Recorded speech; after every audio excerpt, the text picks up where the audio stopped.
Hi, I'm attorney Nick Alcock. We'll talk about sex crimes in Arizona. And there's really no way for me to very quickly explain all the nuances of sex crimes in Arizona, but I can tell you really what to look out for, something to be very aware of, and you have to be extraordinarily careful when you're dealing with sex crimes for one reason: mandatory sentencing. If you're convicted of a sex crime, child under the age of 15, you're looking at possibly life in prison. A lot of people don't know that. They're talking to the police, and the police will say things like, look, you need to get the counseling, you need to resolve this, you need to come clean so that you can heal yourself. Well, what they're not saying is if you say that you did something, you could potentially be looking at spending the rest of your life in prison. Plea offer might be for 35 years in prison. And a lot of people are surprised later when they realize that the police officer was saying, hey, just tell me the truth and I'll go easy on you. Turns out that police officer actually has no intention of going easy on you. Actually, that police officer then will work very, very hard to put you in prison for the rest of your life.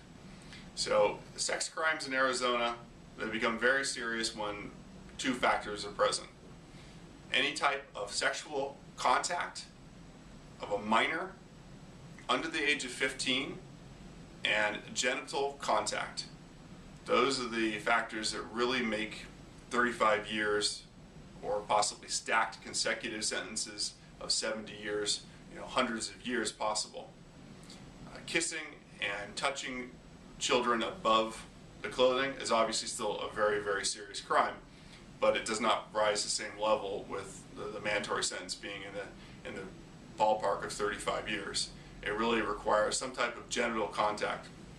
Obviously, consent isn't something that you can argue if someone is under the age of 15. So there's no way to say that this was a consensual sexual relationship.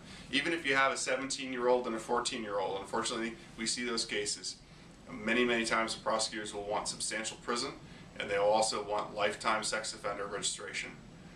If you think that you're possibly going to be charged with a sex crime, and the police are going to speak with you, it is probably the best idea to say that you want to speak with an attorney before you talk to a police officer. They may want to polygraph you, they may want to do a number of things, interview you at length. And my advice to you is say, you know what, sir or ma'am, I think it might be a good idea for me to speak with my attorney first. And then, hey, if you want to be interviewed later, if you want to take a polygraph later, that's fine. You've lost nothing other than you've created a little bit of buffer between you and the police. And typically when a lawyer is present, the type of statements they make to you, such as, come on, just tell me everything, you got to make this right and I'll go easy on you, I'll put in the good word for you. Typically when that happens, the police don't exactly say the same thing when an attorney is right there with you. So any questions about sex crimes in Arizona, please give me a call. 602-989-5000 602-989-5000. My name is Nick Alcock. I'm the owner of Alcock Associates, and thanks so much.